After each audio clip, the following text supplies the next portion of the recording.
हम्म। आज अपन ने डिस्कशन के लिए मेरे ख्याल से आज अपन आयोक्यम का जो लास्ट, भाई ज्योमेट्री अपनी डिस्कस हो ही गई, बोलो हाँ। और नंबर थ्योरी डिस्कस हो ही गई, बोलो हाँ। पी एंड सी डिस्कस हो ही गई, बोलो हाँ। और इक्वेशन भी डिस्कस हो ही गई, बोलो हाँ। तो इकलौता क्या बच गया? Sequence and progression. अच्छा, कल अपनी मैथ्स की क्लास कितने बजे है? जो सेकंड स्लॉट है, उसके बाद आपकी कोई क्लास है क्या? तो उसके बाद किसकी क्लास है?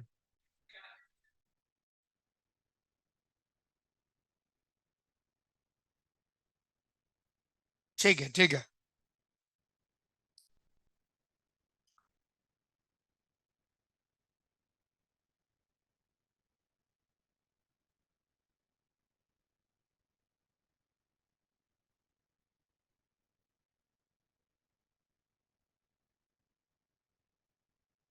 कल तो सैटरडे है ना?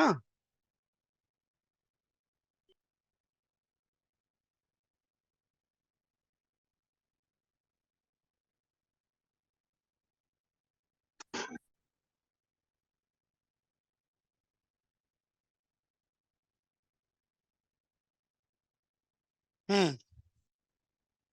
चलिए, निकालिए सब बच्चों।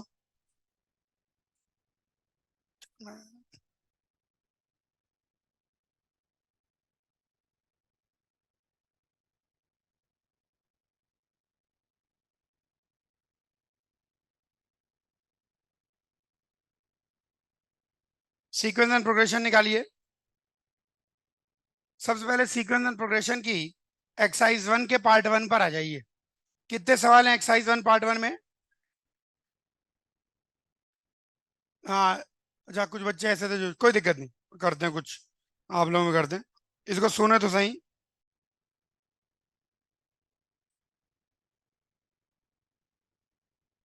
हम्म।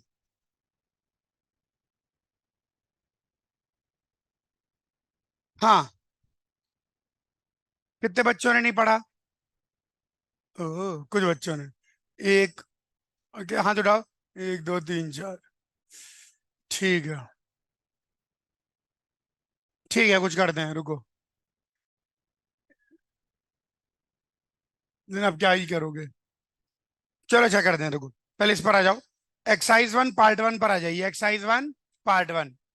First, second, third, four, five, six, seven, eight, nine, 10, 11। इसके क्वेश्चन बनते हैं वैसे। 11। A sequence a naught a one a two is defined, a naught a one one है, और ए एन प्लस वन किसके बराबर है?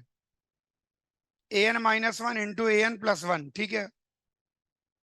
Then show that 5 does not divide a 2004। तो कुल मिला के अपन को क्या निकालना है? ए 2004। तो 5 अगर उसको है,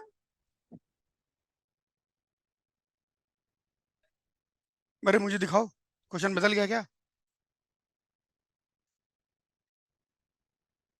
यही तो लिखा हुआ जो मैंने पढ़ा। Which is the following is true, true के नीचे के कहाँ है? खेला हो गया आपके साथ। तो actually which of the following is true गलत लिख दिया है। उसमें एक्चुअली ये है, देन, रुको रुको रुको, क्वेश्चन में करेक्शन करने की जरूरत है। यहाँ जो लिखा है ना, फुल स्टॉप के बाद जो लिखा है ना, विच of the following is true, उसको काट दीजिए। हाँ, वो मिसप्रिंट हो गया, कोई दिक्कत नहीं। Which of the following is true को कैंसिल कर दीजिए, और उसकी जगह लिखिए, show that 5 does not divide a 2004। Show that 5 does not divide a 2004। तो 5 जो है वो 2004 को डिवाइड नहीं करता। ये चीज अपने को प्रूव करनी है। कि 11th क्वेश्चन में बात समझ में आई? अब इसके अंदर करने का तरीका कैसे है कि आपको कुछ इंफॉर्मेशन गिवन है, ए नॉट और ए वन दोनों वन है, तो ए टू निकालिए, ए थ्री निकालिए, ए फोर निकालिए, ए फाइव निकालिए। शुरू के कुछ निकाल लीजिए, ताकि थोड़ा सा पैटर्न के बारे में बात कर सके। ए सेवन निकालिए, एंड बस इतना बहुत है। अब इसके अंदर अगर अपन देखें इस सारी चीज को, A0, A1, A2, A3, A4, इनको एक्सप्रेस करें मॉड 4 में। किस में एक्सप्रेस करें? मॉड 4 में। तो ऐसा दिखाई पड़ेगा A0, A1 ऐसे, देखो कैसे नहीं, अच्छा इसको ऐसे लिख लो, A1 1 है और A0 भी 1 है। अगर आप इन सारी चीजों को मॉड 4 के हिसाब से देखें, किसके हिसाब से देखें? मॉड 4 के हिसाब से। तो मॉड 4 के हिसाब से देखें तो देखो ये पैटर्न बना लेता है एक्चुअली। अब एग्जाम में बैठे बैठे कैसे सोचेंगे, मतलब सोचना पड़ेगा। मॉड 4 के हिसाब से अगर देखेंगे तो ये एक पैटर्न बनाता चला जाएगा। कैसे बनाएगा? 1 1 2 3, यहां पर कितना आएगा? 3, फिर यहां पर कितना आएगा? 2, यहां पर कितना आएगा? 3 3, मतलब 1 1 फिर 2, फिर 2 3 2 2 3 2 2 3 2 2 3 2, ऐसे चलता चला जाएगा। यहां के बाद जो पैटर्न है वो बिल्कुल इजीली विजिबल है, 2 3 3 2 3 3 2 3 2 3 2 3 इस प्रकार का पैटर्न ये बनाएगा। क्या बात समझ में आई से बच्चों को? अरे बोल दो हाँ। अब अगर अपन A 2004 की बात करें तो A 2004 3 mod 4 आ जाएगा इस पैटर्न को आगे बढ़ाने पर। इस क्वेश्चन के अंदर एकदम से ये बात सोचना कि मॉड 4 अपन ले लें, ये थोड़ा सा फाइट है, लेकिन ठीक है। तो A 2004 3 mod 4 आ जाएगा, बोल दीजिए हाँ। यानी कि ये क्वांटिटी A 2004 बेसिकली किस प्रकार की होगी? ये 4K प्लस 3 के फॉर्म की होगी। किस फॉर्म की होगी? 4K+3। तभी तो 4 से डिवाइड करने पर 3 रिमाइंडर। अच्छा, यहीं पर एक और चीज देखें, एक और चीज देखें सब बच्चे। अच्छा, इसी चीज को अब हम करते हैं मॉड 2, मॉड 3, मतलब पैटर्न ऑब्जर्व करने के लिए यहां पर मैं लिखता हूं मॉड 2, यहां पर मैं लिखता हूं मॉड 3, यहां पर मैं लिखता हूं मॉड 5। जब अपन मॉड 2 देखेंगे तो ये भी साइक्लिसिटी दिखाएगा, 1 1 0 1 1 0 1 1 0, ऐसा पैटर्न चलेगा मॉड 2। अगर अपन मॉड 3 दिखाएंगे तो ये दिखाएगा 1 1 2 0 1 1 2 0 1 1, ऐसा पैटर्न आ जाएगा। अच्छा, मॉड 5 की अगर बात करेंगे तो ये ऐसा आ जाएगा 1 1 2 3, देखो बैठ रहा है कि नहीं बैठ रहा? सही बैठ रहा है। फिर 2 2 0 2 2 0, फिर से 1 1 2 3 2 2 0। चूंकि अगर एक भी मॉड में जैसे पैटर्न आ गया तो पैटर्न आता चला जाएगा, बस मॉड 5 में क्या है, थोड़ा लंबा पैटर्न आएगा।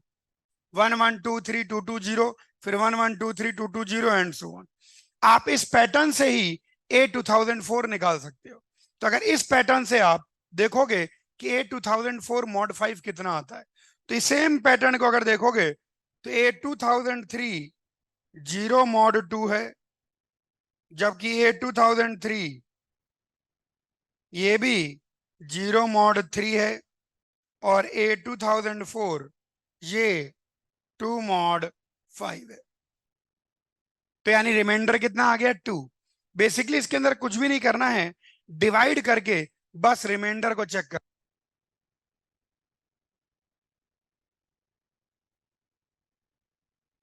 करना लग जाते हैं। हाँ, डिवाइड करके केवल रिमाइंडर चेक करना है। क्या बात समझ में आई? Answer 4 does not.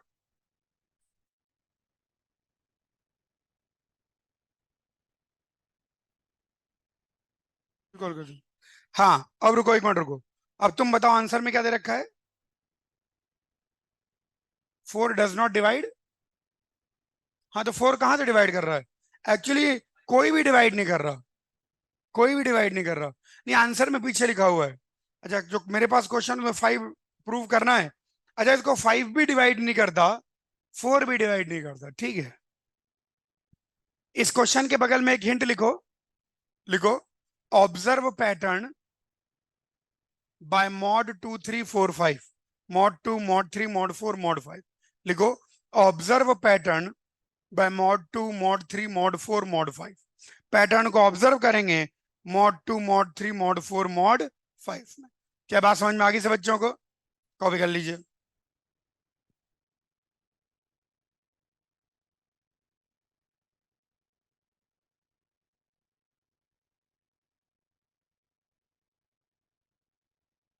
चलो अच्छा, ये हो गया क्वेश्चन नंबर 11। पैटर्न ऑब्जर्व करना था। 12, 13, 14, 15, 16, 15 देखो। 15वां क्वेश्चन देखो, मिटा रहे हैं इसको। हाँ,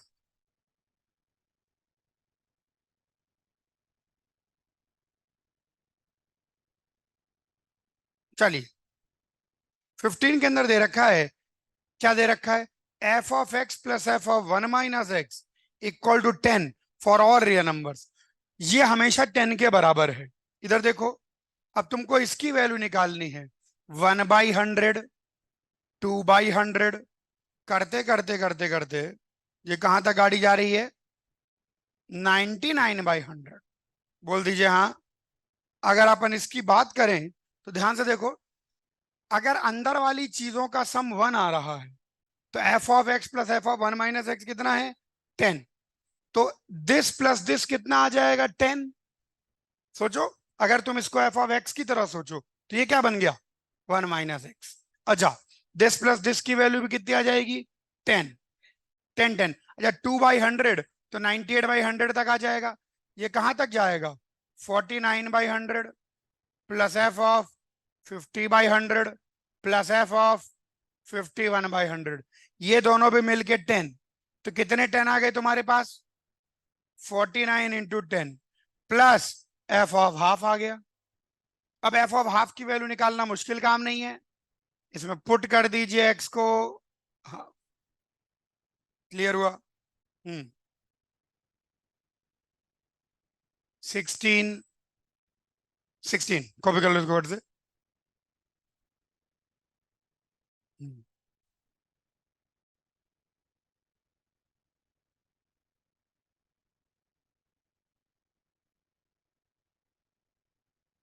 हम्म बढ़े आगे। 16 देखिए। Consider the sequence 448202240 where the nth term is the units place of the sum of the previous two term. यानी प्रीवियस टू टर्म को जोड़ो, उस सम का जो यूनिट्स प्लेस आएगा वो आगे वाला टर्म होगा। ठीक है, तो आसान हो गया। Sn is the sum of n term of the sequence, then the smallest n for which Sn greater than 2010। तो n की वैल्यू बतानी है ताकि सम ऑफ टर्म्स 2010 से बड़ा हो जाए। देखो ध्यान से, क्या लॉजिक लगाएंगे इसके अंदर? Dan Dan. इसके अंदर बेटा पैटर्न ऑब्जर्व करना पड़ेगा। तो पैटर्न कैसे ऑब्जर्व करना है? इधर देख, 4482022460666 280886 40448। तो 1 2 3 4 5 448 आ गया।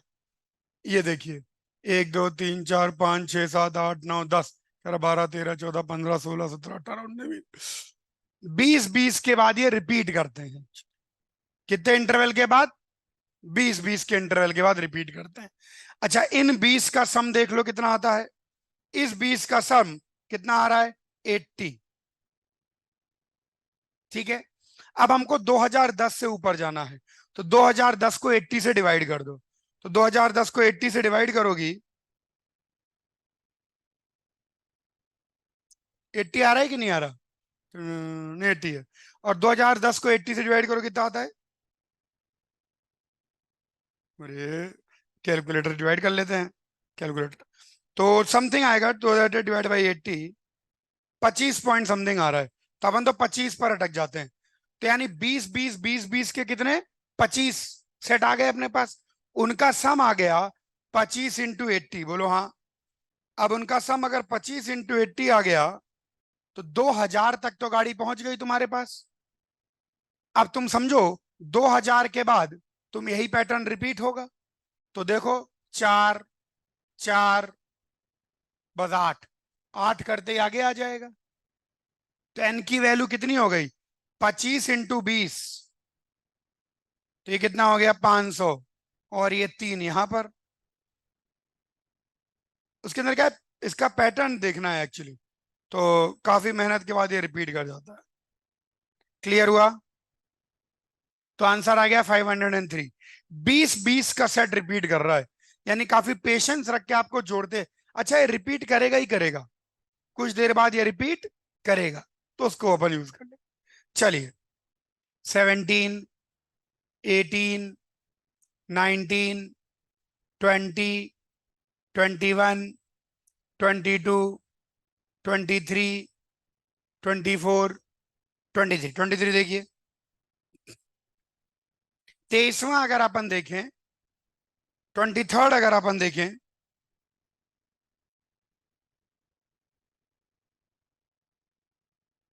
हाँ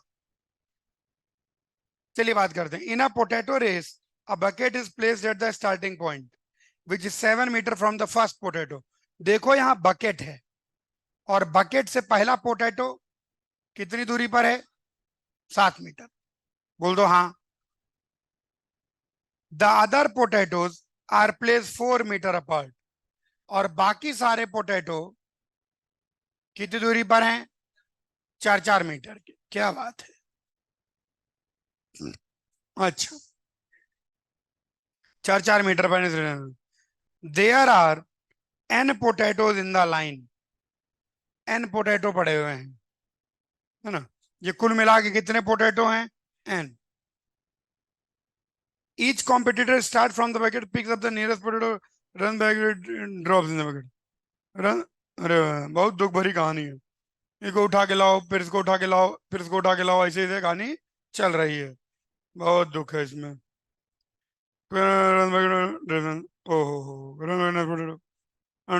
process continues till all the potato picked up and drop. तो जो पहले पोटैटो के लिए कितना चलना पड़ेगा? 14 मीटर। दूसरे पोटैटो के लिए 14 + 8। तीसरे पोटैटो के लिए 14 + 2 × 8। अगले पोटैटो के लिए तो एपी बन गई। बोलता है ईच कॉम्पिटिटर 150 मीटर दौड़े हैं सबके सब। दुख भरी कहानी। तो बाद एन टर्म का सम कितना आ जाएगा? 150। इन एन टर्म का सम n/2 into 2a plus n-1 into D. 150 खत्म। हर बार क्या हो रहा है भाई? पहले बार तो 14, उसके बाद 8 8 मीटर हर बार बढ़ता जा रहा है। ठीक है।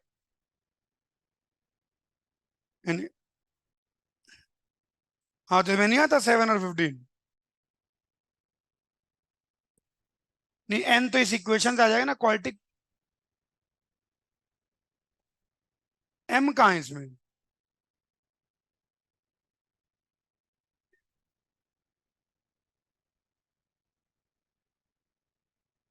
अरे रे हमने गलत पढ़ लिया। ये 150 मीटर नहीं है, 150 m है। अब आपको सॉल्व करना है इसको। यानी एम और एन दोनों के दोनों इंटीजर हैं, एम और एन दोनों के दोनों नेचुरल नंबर हैं। तो अब तुम क्या करोगी? एन में क्वाड्रेटिक बनाओगी, और वही पुरानी कहानी बोलोगी कि हाँ डिस्क्रिमिनेंट परफेक्ट स्क्वायर। इसमें एन और एम दोनों ही इंटीजर है। अच्छा वो एम ऐसा लिखा है कि 150 मीटर दिखाई पड़ता है। दुख। जाने दो। इसमें एक्चुअली लास्ट में जाके हिट एंड ट्रायल ही लग जाता है। ठीक है। 25, 26, 27, 27 देखिए। मिटा दें इसको। निकालो 1 सेकेंड।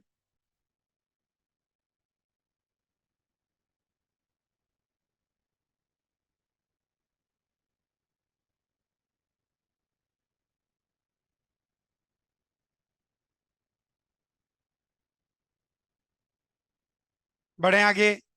हम्म, हाँ बिल्कुल ध्यान देखिए। 27, three friends whose ages are in GP. वाह, मतलब उम्र भी जीपी में है। तो ए आर स्क्वायर ऐसा मान लेते हैं। आगे बोलता है divide a certain sum of money in proportion to their ages. उनकी एज के रेशियो में डिवाइड कर लेते हैं। If they do that 3 years later, 3 साल बाद, a+3, ar+3, ar² + 3। ठीक है। Then the youngest, when the youngest is half the oldest, तो जो यंगेस्ट होगा वो सबसे बुढ़ऊ का आधा। देन ही विल रिसीव 105 रुपए मोर। तो सम ऑफ मनी को एस कह लो। तो अभी उसको कितना मिलेगा? अभी उसको मिलेगा A into S upon A R square. इससे 150 रुपया ज्यादा मिलेगा अगर वो यही डिवीजन 3 साल बाद करता है।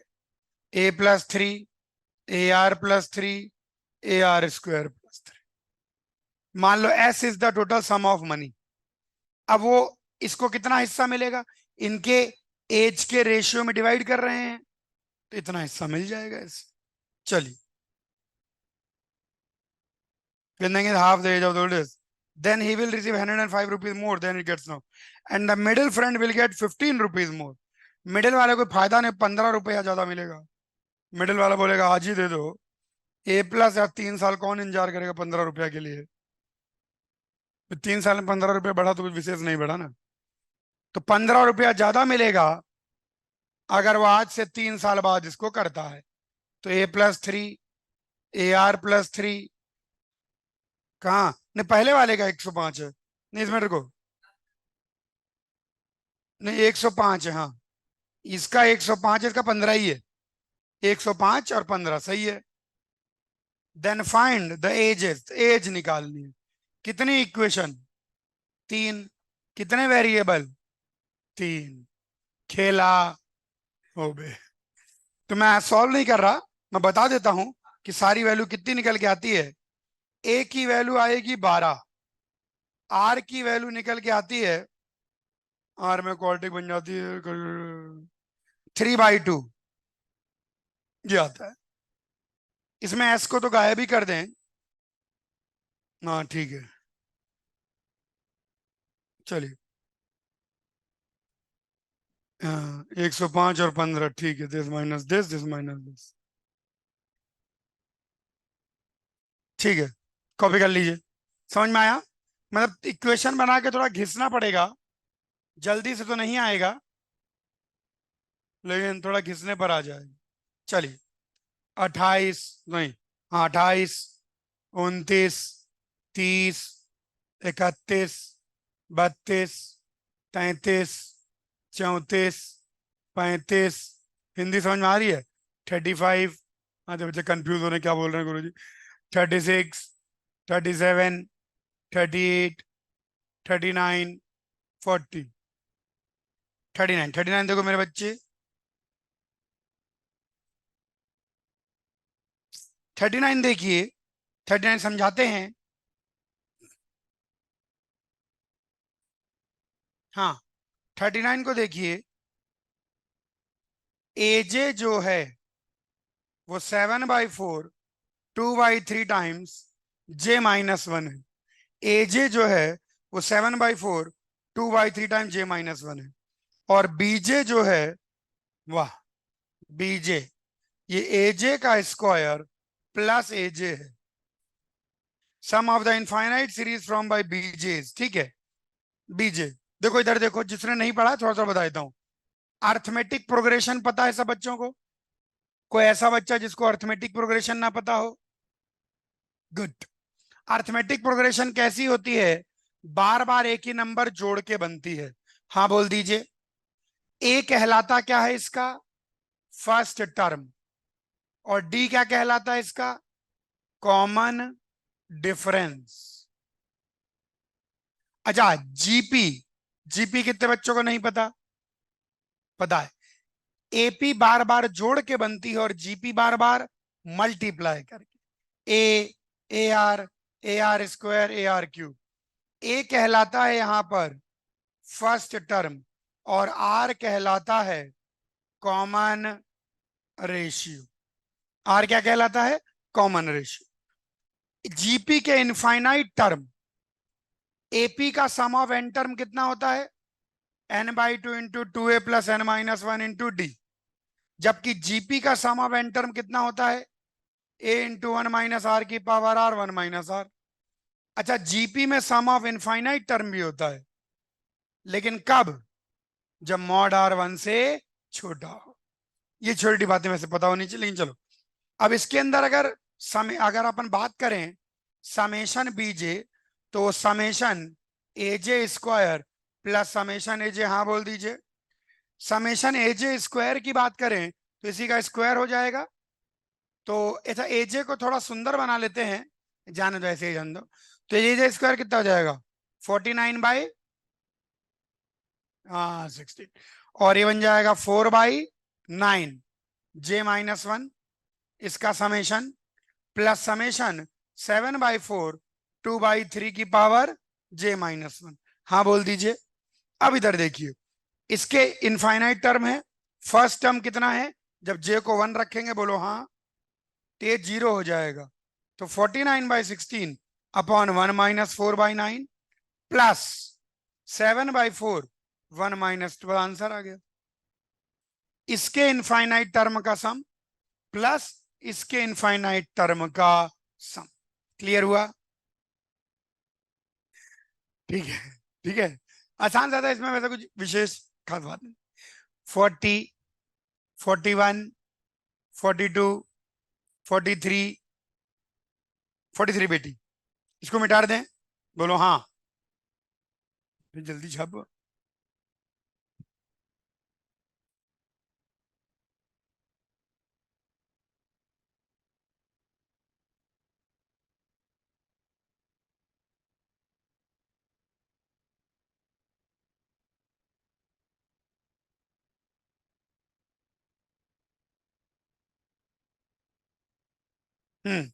43 पर आ जाइए, मिटा रहे हैं इसको। हम्म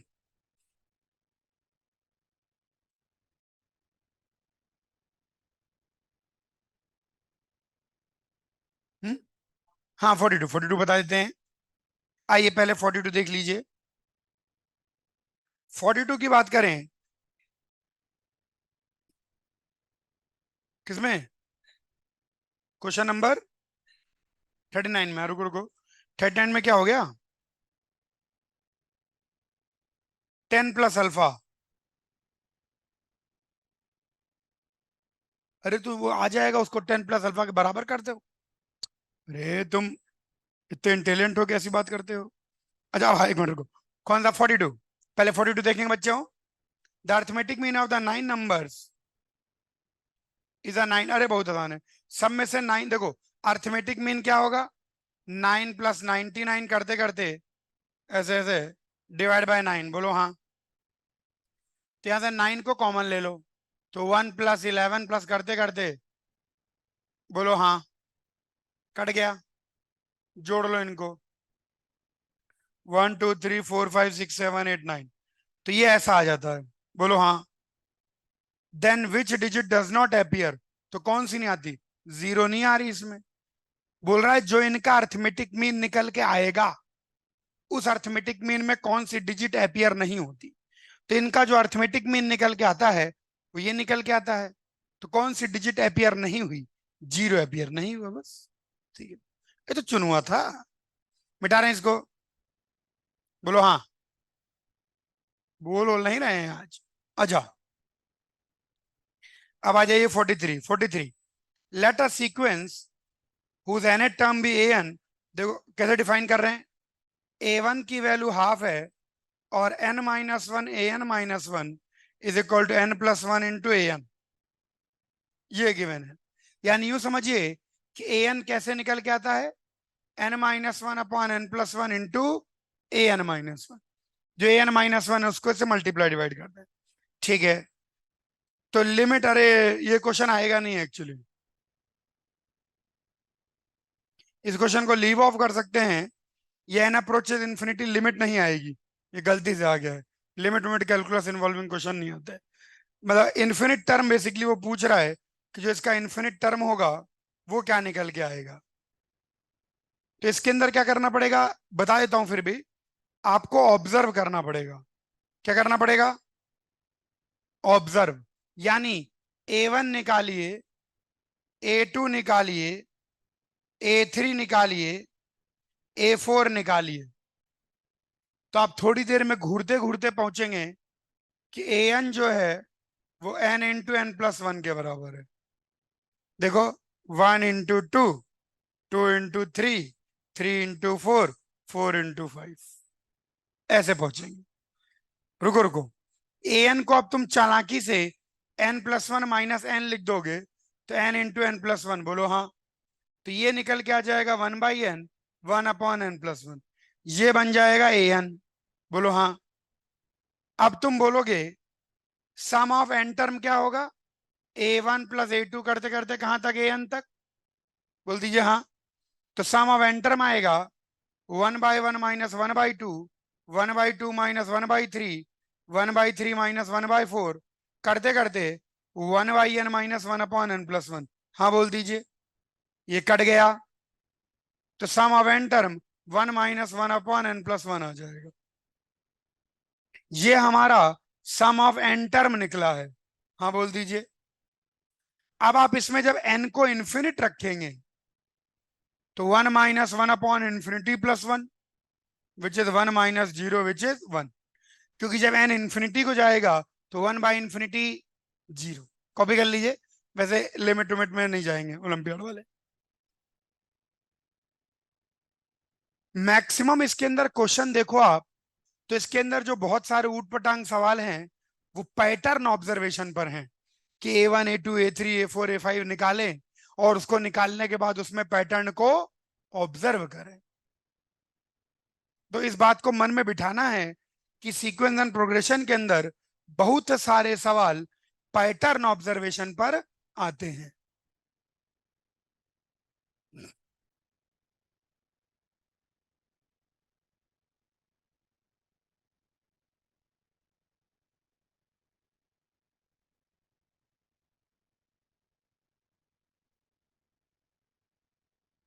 क्लियर हुआ? चलिए 44 45, चलिए एक्सरसाइज 2 के पार्ट 1 पर आ जाइए। एक्सरसाइज 2 के पार्ट 1, कितने सवाल है बच्चे एक्सरसाइज 2 पार्ट 1 में?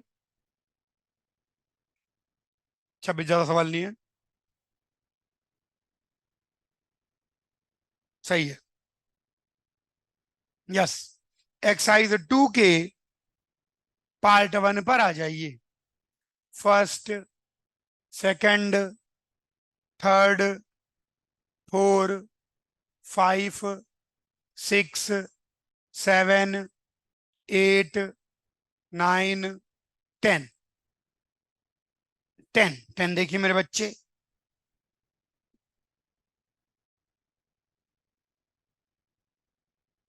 हम्म 10th क्वेश्चन की बात करें,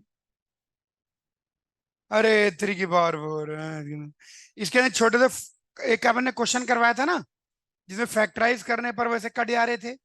देखो इसके अंदर एक फैक्टराइजेशन है, एक्स की power 4 plus x square plus 1, x square plus x plus 1, ये इसका फैक्टराइजेशन होता है। कर पाओगे? जैसे ही लिखोगे कटने लग जाएंगे। 11, 12, 11 बिटिया, S a greatest integer of S, क्या निकालना है? एस का ग्रेटेस्ट इंटीजर। 1 + 1/√2 plus 1/√3 plus 1/√4। इसके अंदर एक बात गिवन है, you may use the fact, दिखा कि नहीं? उसका मे का मतलब नहीं है करना ही है, मे नहीं है, वो हिंट दे रहा है तो भैया इसकी मदद से करो। अच्छा इधर देखो जरा ध्यान से, यहां पर बच्चा जो √n होता है वो half √n plus √n+1 less than √n+1। ये देखो ये क्या लिखा हुआ है, ये कोई नया फैक्ट नहीं लिखा हुआ। इन दोनों का जो अर्थमेटिक मीन होगा वो इन दोनों के बीच में होगा ही होगा। किसी भी दो नंबर का, कोई भी दो नंबर तुम ले लो, ए और बी, तो जो a+b/2 होगा वो इनके बीच में ही होगा।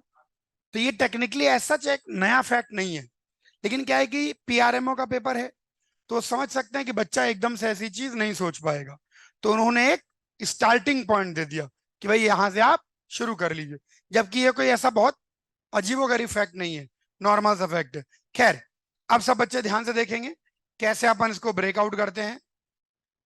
तो यहां पर ये चीज गिवन है, √n, दिस √n+1, √n, ठीक है। अब जो बात मैं बोलूंगा उस बात को थोड़ा समझना है ताकि हम इसको ब्रेकआउट कर पाए। थोड़ा ध्यान से देखना, मैं कहूंगा कि जो √n-1 होगा वो रूट एन से छोटा, वो रूट एन प्लस वन से छोटा, ऑब्वियस सी बात है। एन माइनस वन एन से छोटा, एन एन प्लस वन से छोटा, तो इसमें रूट एन जोड़ दो।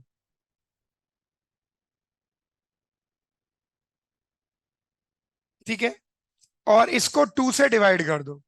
टू से डिवाइड करने का प्रयोजन कुछ विशेष नहीं है, ताकि बीच में एक रूट एन बच जाए बस। तो यहां पर आ जाएगा N plus one plus root N by two, और यहां पर आ जाएगा root N plus root N minus one by two. बोल दीजिए हाँ। अब सुनो मैं क्या जो बात कहने जा रहा हूं। अब हमकर जो सीरीज गिवन है, जरा उसको घूरो। One plus one by root two plus one by root three, करते करते वन बाई रूट हंड्रेड। बोल दीजिए हाँ। तो यही सीरीज हम यहां बनाएंगे। इसको रेसिप्रोकल ले लो। जब आप रेसिप्रोकल लोगे तो इनइक्वलिटी का साइन परिवर्तित बदल जाएगा। बोल दीजिए हाँ। अच्छा, रेसिप्रोकल लेने के बाद रुको मत, दोनों कोनों को रेशनलाइज कर दो, ताकि जब जोड़े तो वो कट जाए। तो इसको रेशनलाइज करोगे कितना मिलेगा? Root N minus one greater than one by root N is greater than, ये बचेगा root N plus one minus root N. अब ये एक मेजर ब्रेक थ्रू मिला है कि जो वन बाई रूट एन है वो इनके इनके बीच में है। तो आओ खेलें इससे। तो वन, ये तो वन ही है, इसका तो क्या ही करना है, यहां से खेलते हैं। जो हाँ,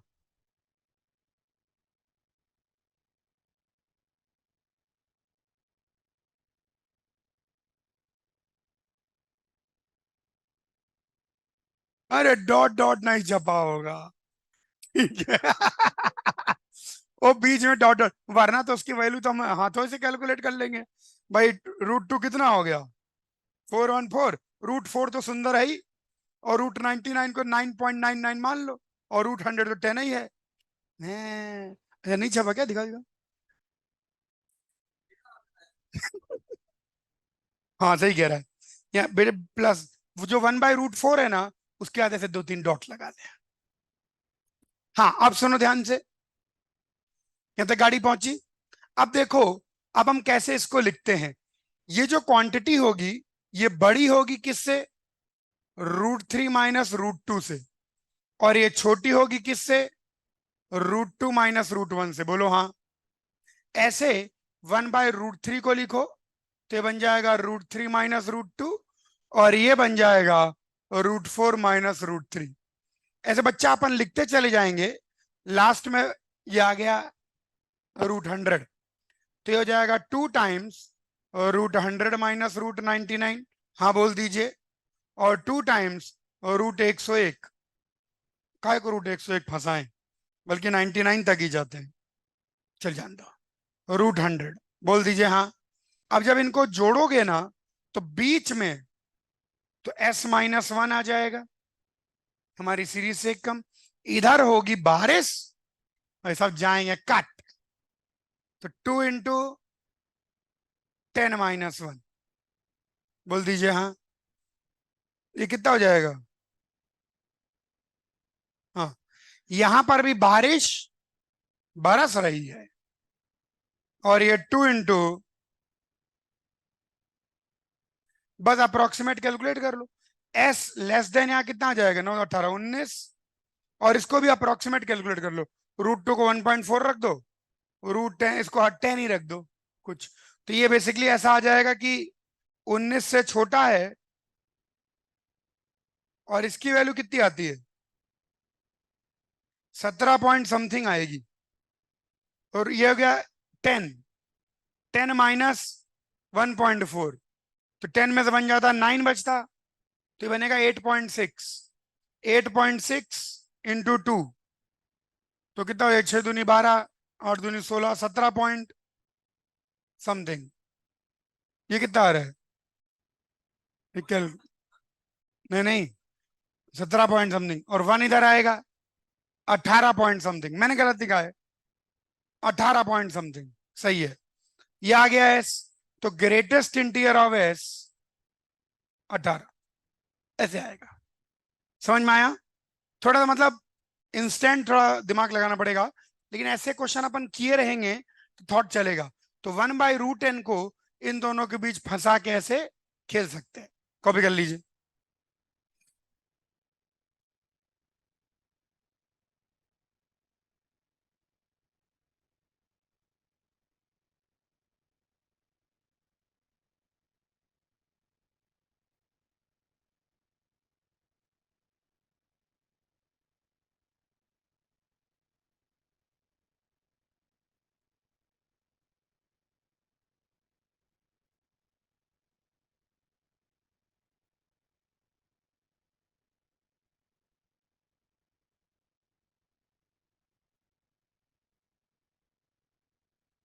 क्लियर हुआ? ध्यान से देखें, थॉटफुल है, उस थॉट को पकड़े जो यहां समझना है अपन को।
13, रुको इसको ठीक कर दें।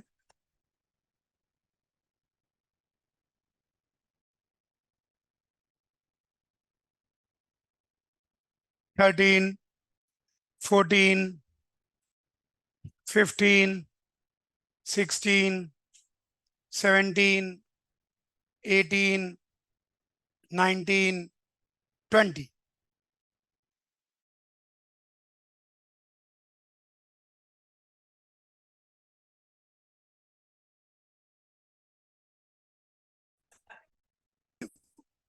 मुझे लगा आप ऐसे ही 20-20 कर रहे हो। हाँ देखिए ध्यान से,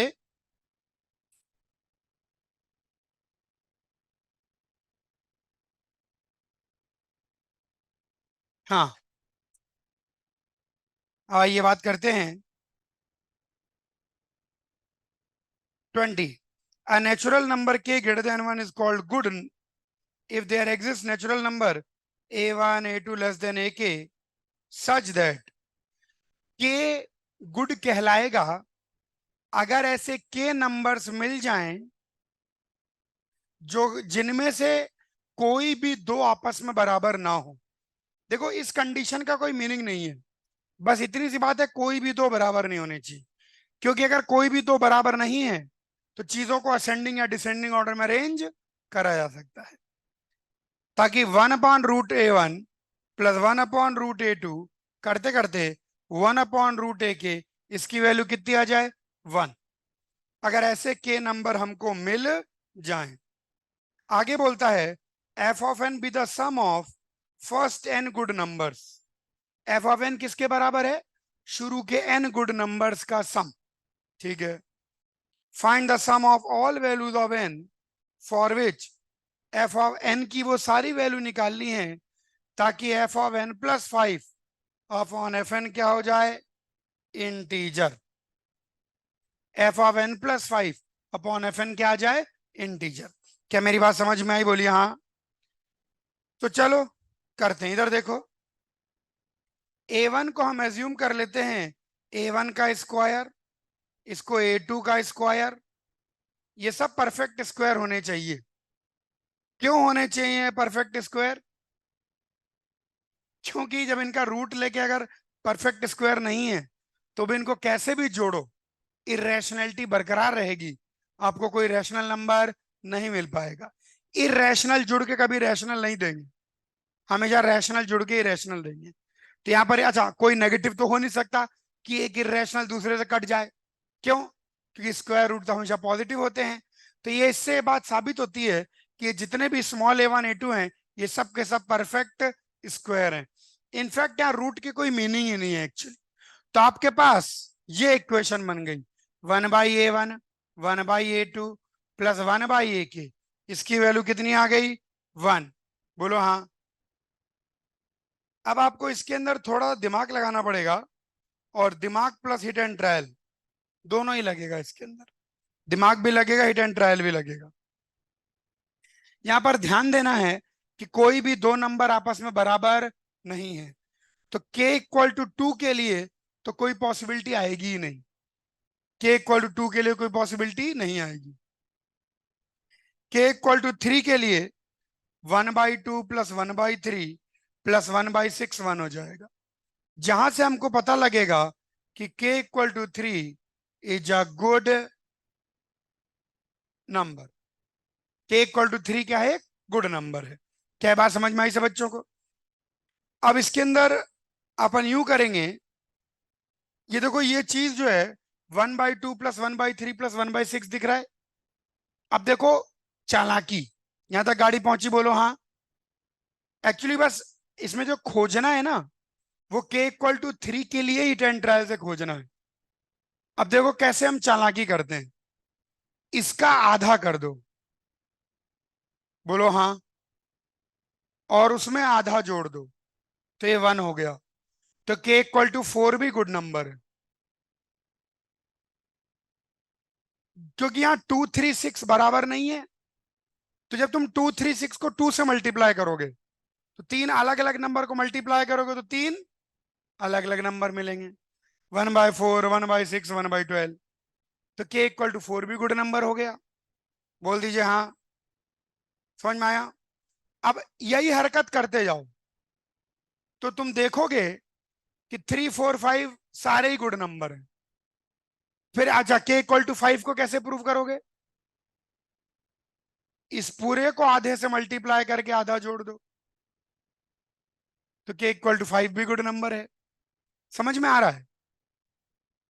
तो यानी के 3 4 5 6 7 8 अब सबरे के सबरे ही गुड नंबर है। बोलो हाँ। अब अब आ जाइए, यानी टू नहीं, टू नहीं है, यानी 3 4 5 dot dot dot all are good numbers. बोल दीजिए हाँ। ठीक है, तुमने ऐसे बोल के। अब इसके अंदर एफ एन क्या है? शुरू के एन, क्या दे रखा है इसमें? F N sum of all values of N for F N first N good number. तो शुरू के एन गुड नंबर क्या हो जाएंगे? 3 + 4 + 5 + 6 करते करते सोचो, पहला गुड नंबर क्या है? 1 + 2। दूसरा गुड नंबर 2 + 2। तीसरा गुड नंबर 3 + 2। तो एनवा गुड नंबर n+2। इनका सम कैसे निकालोगे? मैं तो क्या करता, 1 + 2 जोड़ देता और 1 + 2 घटा देता। तो शुरू के n+2 नेचुरल नंबर का सम n × n+1/2। तो n × n+1/2। बोल दीजिए हाँ। तो यहां से आपके पास एक फॉर्मूला निकल के आ जाता है। तो यहां से क्या फॉर्मूला निकल के आता है? सॉल्व करेंगे तो n × n+5/2 निकल के आ जाएगा। अब सवाल पर आ जाइए। अब हमको क्या करना है? Fn+5/Fn, हाँ बोल दीजिए। Fn+5 कितना हो जाएगा? n+5 n+10/2 n × n+5/2। Cut गया, कट गया। तो n+10/n यानी 1 + 10/n, ये इंटीजर हो जाए। अब ये इंटीजर कब होगा? जब n इसका मल्टीपल हो जाए, यानी n की वैल्यू 1 2 5 या 10। खत्म। तो आपसे क्या पूछा गया है? 1 + 2 + 5 + 10, 18। क्लियर हुआ? कॉपी कर लीजिए। अच्छा सवाल है। इसमें जो ब्रेकिंग पॉइंट है वो ये है कि 3 का खोज लो। उसके बाद फिर एक थोड़ा सा मतलब दिमाग लगाओ कि इसकी वैल्यू 1 है, तो इसको अगर हम हाफ कर दे तो इसकी वैल्यू हाफ आ जाएगी। फिर उसमें हाफ जोड़ते हैं तो देखोगे सारे के सारे ही गुड नंबर है। कॉपी कर लीजिए।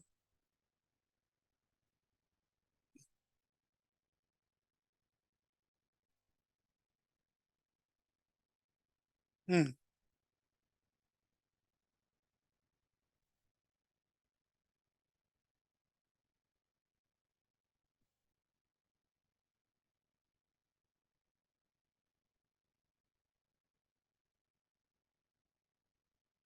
क्लियर हुआ? हाँ बोल दीजिए, कॉपी कर लीजिए।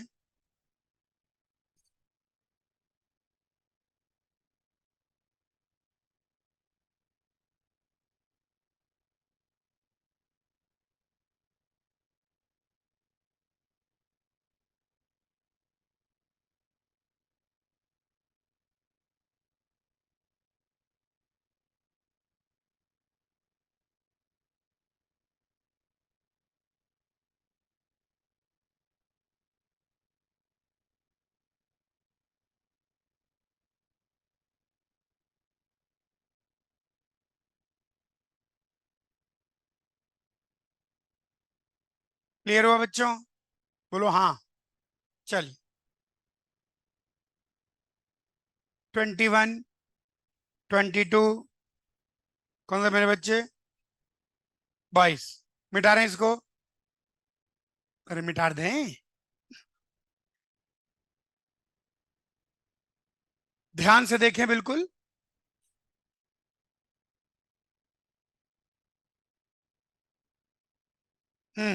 चलिए, 22वां में कहता है what is the greatest integer. अरे वही क्वेश्चन हो गया, वही जो अभी किया था। बेसिकली क्या क्या पूछा है पता तुमको? अरे अंग्रेजी में लिखा तो है। इसका एक्चुअली ग्रेटेस्ट इंटीजर पूछ रहा है वो। तो अगर इसको अंदर वाले को कुछ एस कह दो तो 1+1/√2 1/√3 यही तो बनेगा। तो ग्रेटेस्ट इंटीजर एस पूछ रहा है, कैसे करोगे? वही जो √100 तक किया था ना, सेम वही चला जाएगा। 23, 24, 25, 26। कितने क्वेश्चन है? 26। 26वां दिखाना बच्चा। अरे इसमें तो उसने लिखा ही नहीं 26। 26वां दिखाना बच्चा, फोटो खींचेंगे। 23। अच्छा रुको,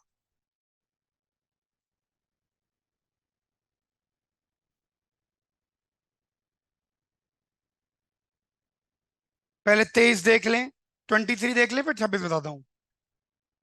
23 को देखें। पॉजिटिव इंटीजर XYZ, XY+Z 160 है, बोलो हाँ। X+YZ की सबसे छोटी पॉसिबल वैल्यू कैलकुलेट करनी है। XYZ तीनों के तीनों इंटीजर हैं। चलो, तो X+YZ की वैल्यू हमको कैलकुलेट करनी है। X+YZ, तो X को क्या लिख सकते हो? 160 -Z/Y, बोलो हाँ। प्लस YZ आ जाएगा, बोल दीजिए हाँ। ये बन जाएगा 160, ये मैथमेटिकल जगलरी टाइप है। Z/Y प्लस YZ बन जाएगा। तो 160/Y, Z कॉमन ले लें, तो Z अगर कॉमन ले लें, बल्कि प्लस Z कॉमन ले लें, तो Y² -1/Y आ जाएगा, बोल दीजिए हाँ। पूरा हिडन ट्रायल भाई है। तो 160/Y,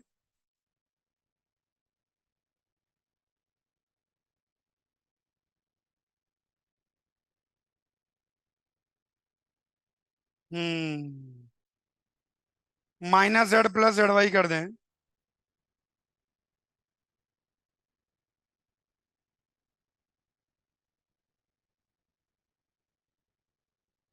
ये आ गया बेसिकली X+YZ। अब इसके अंदर दो ही वेरिएबल हैं, कौन कौन से? Y और Z। और अभी Y और Z पर ऐसा कोई विशेष रिस्ट्रिक्शन नहीं है, क्योंकि हम इस चीज को ऑलरेडी यूज कर चुके हैं। ये भी इंटीजर ही आना चाहिए। तो Y जो होना चाहिए वो 160 का,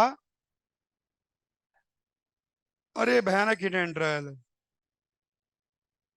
इसमें Z को पूरा 1 2 3 4 5 6 रख रख के देखा गया एक्चुअली। ये लीव ऑफ क्वेश्चन है, इसके अंदर लिखो, हिंट लिख लो। Put Z = 1 2 3 4 5 6 and check. उस बस से 6 तक चेक करो, आ जाता है मिनिमम वैल्यू। उसके बाद बढ़ने लग जाएगा, वो तुम्हें खुद ही दिख जाएगा। लिखो, put X equal to 1 2 3 4 5 6 and check. इसमें एक्चुअली यहां पर पहुंचने के बाद अब कुछ नहीं बचता। जेड को एक बार 1 रखो, फिर 2 रखो, फिर 3 रखो, फिर 4 5 6, और रख रख के चेक करो। और इसके अंदर मतलब ऐसे, ये थोड़ा वैसा क्वेश्चन है, बेसिकली इतना कुछ करने की जरूरत ही नहीं है। यहीं पर बैठ के भिड़ाओ कि भाई एक्स प्लस वाई जेड की मिनिमम वैल्यू क्या हो सकती है। वाई और जेड आपस में मल्टीप्लाई हो रहे हैं, तो जेड को अपन छोटे से छोटा करेंगे, ताकि एक्स इंटू वाई, क्योंकि एक्स तो अलग से आ रहा है, तो जेड को छोटा करो, एक्स इंटू वाई को पर ध्यान मत दो। ये इसका तरीका है। अच्छा, 24, 25, 26, 26 देखिए। 26वें क्वेश्चन की बात करें। अरे ये वही है, देखो ध्यान से। एक दो क्वेश्चन जो होंगे वो बिल्कुल ही हिट एंड ट्रायल की ओर बिल्कुल मुड़ जाते हैं, तो उनमें कोई एग्जैक्ट सोच नहीं होती, उसमें एक ही आप रख रख के थोड़ा कर लीजिए, तो 2 3 सवाल ऐसे मिल जाते हैं, ज्यादा नहीं मिलते। एक पेपर में एक दो ही होते हैं, ज्यादा नहीं होते। उनको नहीं करना है तुम्हें। नहीं नहीं, 2 3 सवाल ही ऐसे होंगे, ज्यादा नहीं होते। सारे वैसे देंगे, बच्चा बेचारा भाग जाएगा। अच्छा, a group of women working together at the same rate can, मतलब हर एक के जो वर्क है, पावर है, वो सेम है। A group of women working together at the same rate can build a wall in 45 hours. ठीक है। When the work started, all the women did not start working. कुछ लोग आलसी थे। They joined the work over a period of time, one by one at equal interval. एक एक करके join कर लिया। Once at work, each one stayed till the work was completed. एक बार जुड़ गए तो जुड़ गए। If the first woman worked 5 times as many hours as the last woman, did the first woman work? ठीक है। A group of men working together, a rate can build a wall. When the work, all women did not start work together. They joined the work over a period of time, one by one at equal intervals. देखो 45 घंटे में काम over हो गया। ठीक है। अब मान लो एन वुमेन है, कितनी वुमेन है? एन। अब यूं समझिए कि पहले जिसने काम शुरू किया होगा उसने पूरे 45 घंटे काम किया होगा, दूसरी वाली ने। इसमें 1 आवर का थोड़ी दे रखा है, इंटरवल क्या दे रखा है? दे, अरे ना, वो नहीं गिवन शायद। They join the work over a period of time, one by one at equal intervals. Equal interval है, तो दूसरी वाली ने, पहली वाली ने 45 घंटे काम किया, तो जो सेकंड वाली आई उसने 45 माइनस डी घंटे काम किया। मान लो डी घंटे बाद आई, तो तीसरी ने ज्वाइन किया, 45 माइनस 2 डी घंटे काम किया। चौथी ने ज्वाइन किया तो 45 माइनस 3 डी, और ऐसे करते करते पूरी की पूरी एन वुमेन ने ज्वाइन कर ली। तो इसका सम कितना? n/2 into 2a plus n-1 into D, ये 45 है। अब कर लो इसको सॉल्व। लेकिन एक और दो इक्वेशन दे रखी है, एक तो ये हो गया, एक और इक्वेशन गिवन है। बोलती क्या बोलता है? If the first women worked, पहली वुमेन ने 5 times as a last women, last women ने कितना काम किया होगा? भाई ये पहली दूसरी, एन डी नहीं, n-1 डी। अरे दूसरी वुमेन का 1 डी है, तीसरी का 2 डी है, चौथी का तो n-1। कर लीजिए दो इक्वेशन, दो ही वेरिएबल। इंग्लिश को इंटरप्रेट करना जरूरी है, इंटरप्रेट करेंगे तो बात बन जाएगी। अच्छा, इक्वेशन का पार्ट 1 बचा था, वो भी डिस्कस कर लो। इक्वेशन के अंदर अपन ने पार्ट 2 तो पूरा डिस्कस कर लिया था, मैंने कहा था ना कर लेना, ताकि कुछ भी डिस्कशन पेंडिंग ना रहे, अपना डिस्कशन पूरा कंप्लीट हो जाए। इक्वेशन का पार्ट 1, हाँ ये तो ठीक है, इक्वेशन का पार्ट।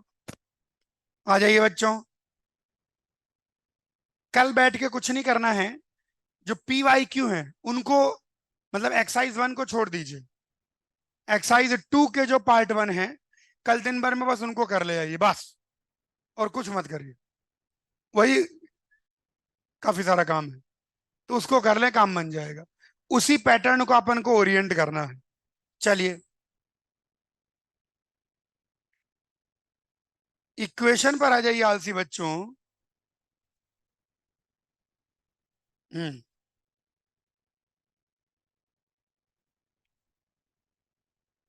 आइए, इक्वेशन के अंदर तो बहुत इजी क्वेश्चन थे, लेकिन फिर भी ताकि डिस्कशन अपना पूरा कंप्लीट हो जाए, तो कल दिन भर क्या करेंगे आप? एक्सरसाइज 2 का पार्ट 1 बस, ज्यादा मत करिए। उसी को दिन भर में पूरा रिव्यू करिए, उसी को लगाइए। टाइम बच जाए तो एक्सरसाइज 1 का पार्ट 1 कर लीजिए। चलिए जाओ, फर्स्ट, सेकंड, थर्ड, 4, 5, 6, इजी है इसमें वैसे तो, 7, 8, 9, 10, 11, 12, 11, 11 देखिए, कॉपी करो इसको। हम्म 11 को ध्यान से देखिए, डिस्टिंक्ट हैं तीनों के तीनों, एक्स वाई जेड अलग अलग। X plus 1/y, Y plus 1/z, Z plus 1/x। इसको पेयर बाई पेयर घटा दो, इसमें से इसको, इसमें से इसको, इसमें से इसको, ऐसे घटाओगे तो x minus y minus z upon y z, y minus z minus x upon z x, and z minus x minus y upon x y. इन तीनों को मल्टीप्लाई कर दो, कर दिया मल्टीप्लाई, तो x minus y minus z minus x minus y minus z minus x upon x square y square z square. ये cut गया, तो यहां से तुम्हारे पास आ गया एक्स स्क्वायर वाई स्क्वायर 1, खत्म। ये तो पूछा हुआ है। 13, 14, कौन सा? 12, 12 आ हेयर, अरे तो बहुत इजी है, थोड़ा फिजिक्स का फंडा भी लग रहा है, बताना है कि नहीं? ठीक है, 13, 14, 14 देखिए, ए और बी जीरो नहीं है। अच्छा देखो, इसको देखो, मिटा रहे हैं इसको। हाँ देखिए ध्यान से, ए की पावर 4 प्लस बी की पावर 4, ए प्लस बी की पावर 4 हो जाए, तो देखो दो वेरिएबल की जगह एक वेरिएबल कर लीजिए। इसके अंदर करना कुछ भी नहीं है, इसको आप डिवाइड कर दीजिए बी की पावर 4 से। किसे डिवाइड कर दो? बी की पावर 4 से। क्यों डिवाइड कर सकते हैं? क्योंकि ए बी में से कोई भी जीरो नहीं है, तो और ए बाई बी को एक्स मान लीजिए, तो एक्स की पावर 4 प्लस 1, एक्स प्लस 1 की पावर 4। खोल दीजिए इसको, क्यूबिक इक्वेशन बनेगी। एक्स की पावर 4 कट जाएगा और क्यूबिक में लगेगी, नहीं क्यूबिक नहीं बनती, बहुत आसान बनती है। ये चीज क्या बनेगी? ये बनेगी x square plus 1 plus 2x की पावर 4। ये अपन बाइनोमियल से एक्सपेंड कर लेते हैं। 4c0 एक्स की power 4, 4c1 x cube, 4c2 x square, 4c3 x plus 4c4। बोलो हाँ। तो एक्स की पावर 4 और 1 ये दोनों ही कट जाएगा, 4c1 की वैल्यू 4 आ जाएगी, 4c2 की वैल्यू 4 इंटू 3, 6, और प्लस 4x इक्वल टू 0। एक तो x कॉमन, बल्कि 2x कॉमन ही आ गया, सॉल्व हो गया बस। 2x square plus 3x plus 1, देख लीजिए x यानी a बाई बी क्या क्या हो सकता है। 15, 16, 17, 18, 19, 20, 21, 21 देखिए, मिटा रहे हैं इसको, कॉपी कर लो। 21 को अगर अपन ध्यान से देखें, look at question 21। A and B are the roots of the quadratic X square plus lambda X 1/2 lambda square equal to 0। ये लीजिए, a and b are roots of the quadratic this, where x is the unknown and lambda is real parameter. Find the minimum value of this if the minimum value of this is this. अब इसके अंदर क्या है? a की power 4 plus b की power 4। यहां से हम देख सकते हैं a प्लस बी कितना है, माइनस लैम्डा, और ए बी की वैल्यू -1/2 लैम्डा स्क्वायर। इसको हम लिख सकते हैं, इसमें एमजीएम नहीं लगता तो डायरेक्टली वैल्यू ही आ जाती है परफेक्ट स्क्वायर बनाकर। देखो एमजीएम की जरूरत नहीं है। ए की पावर 4 प्लस बी की पावर 4 को तुम लिख सकते हो ए स्क्वायर प्लस बी स्क्वायर का होल स्क्वायर -2a² b²। बोलो हाँ। और ए स्क्वायर प्लस बी स्क्वायर कितना बन जाएगा, ए प्लस बी का होल स्क्वायर -2ab का होल स्क्वायर, ये बन जाएगा। अब देखो ए प्लस बी मतलब एमजीएम की जरूरत, उससे आता है आंसर, उससे लैम्डा उलझता नहीं है। नहीं, उससे लैम्डा उलझ नहीं गया। इनका अर्थमेटिक मीन इनके ज्योमेट्रिक मीन से तुम बड़ा करोगे तो केवल वो 1/λ² के टर्म में आएगा। फिर तुम लैम्डा क्या रखोगे।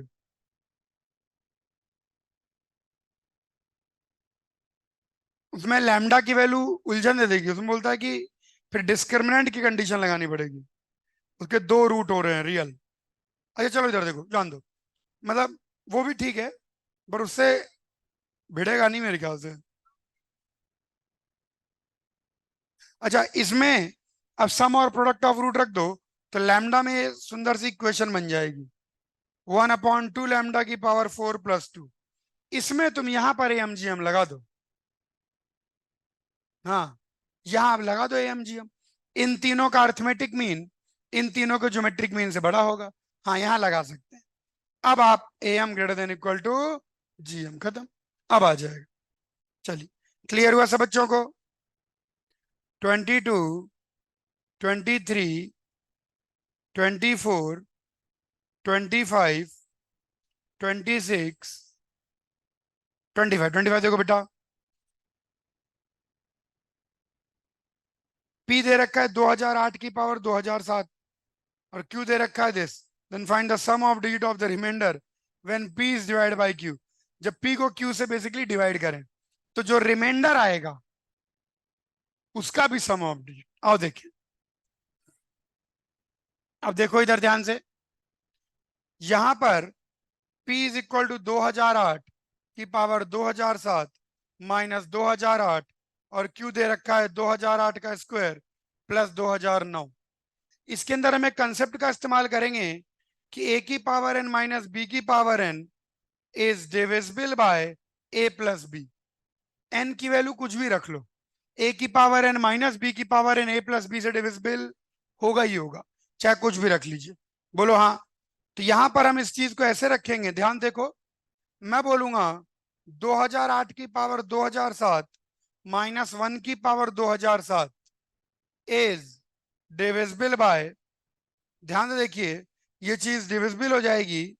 अच्छा इस चीज को अपन थोड़ा और 2007 को ब्रेक कर लेते हैं। 2008 का क्यूब की पावर 669 -1 क्यूब की पावर 669, ऐसे कर लीजिए। तो ये किससे डिविजिबल होगा, हम बोलेंगे ये डिविजिबल हो जाएगा किससे, 2008 का क्यूब -1 क्यूब। बोलो हाँ। अच्छा इसका फैक्टर आ जाएगा कि 2008 -1 इंटू 2008 का स्क्वायर प्लस 2008 प्लस 1, इसी को यहां लिखा गया है क्यू, यही है क्यू। तो यानी ये जो चीज है ये इससे डिविजिबल है, किससे, इससे। कौन, ये। तो अब हम बोलेंगे, अब 1 जोड़ दो 1 घटा दो, अब 2008 की पावर 2007 -2008 अपॉन 2008 स्क्वायर प्लस 2009। बोलो हाँ। तो 2008 की पावर 2007 -1 प्लस 1 -2008, बोल दीजिए हाँ। ऐसा कर लेंगे तो यहां पर आ गया 2008 का स्क्वायर प्लस 2009। तो यहां पर 2008 की पावर 2007, ये वाला तो परफेक्ट इंटीजर आ गया, अरे हाँ बोल दीजिए। और यहां पर ये आएगा -2007, 2008 का होल स्क्वायर प्लस 2009। बोलो हाँ। अब रिमाइंडर नेगेटिव आ रहा है तो जब नेगेटिव रिमाइंडर आता है तो क्या करते हैं, डिवाइजर जोड़ देते हैं, डिवाइजर जोड़ देते हैं। तो रियल रिमाइंडर आ जाएगा 2008 का होल स्क्वायर प्लस 2009 माइनस 2007, यानी रियल रिमाइंडर आ गया 2008 का स्क्वायर प्लस 2। खत्म। अब ये 2008 का स्क्वायर कैलकुलेट करो, उसमें दो जोड़ो, जो संख्या है उसकी सारी डिजिटों का सम। कॉपी कर लीजिए।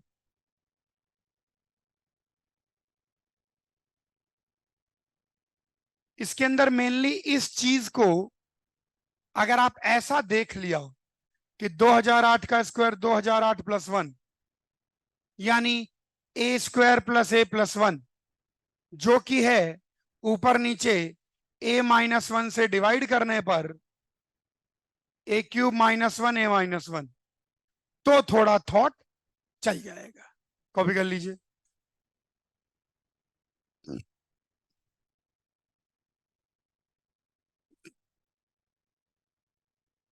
जब भी रिमाइंडर नेगेटिव होता है तो अपन क्या करते हैं, उसमें डिवाइजर जोड़ देते हैं।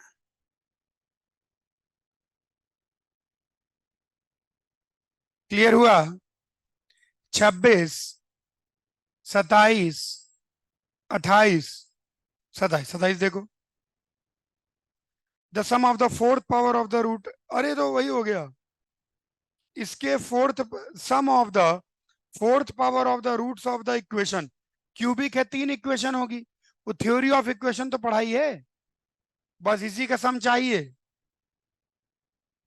इसको ब्रेक डाउन करो, अल्फा की पावर 4 प्लस बीटा, अच्छा इसमें तो बाय द वे, एक मिनट रुको, एक मिनट रुको, एक मिनट रुको, इसमें थ्योरी ऑफ इक्वेशन की जरूरत ही नहीं है।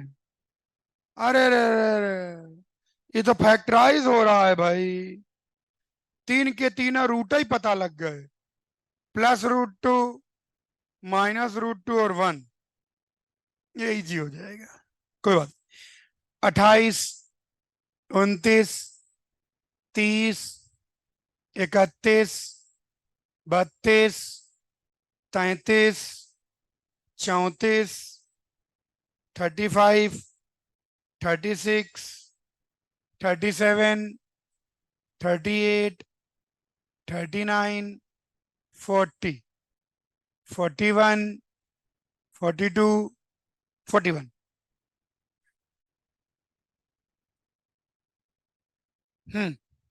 41 को ध्यान से देखिए,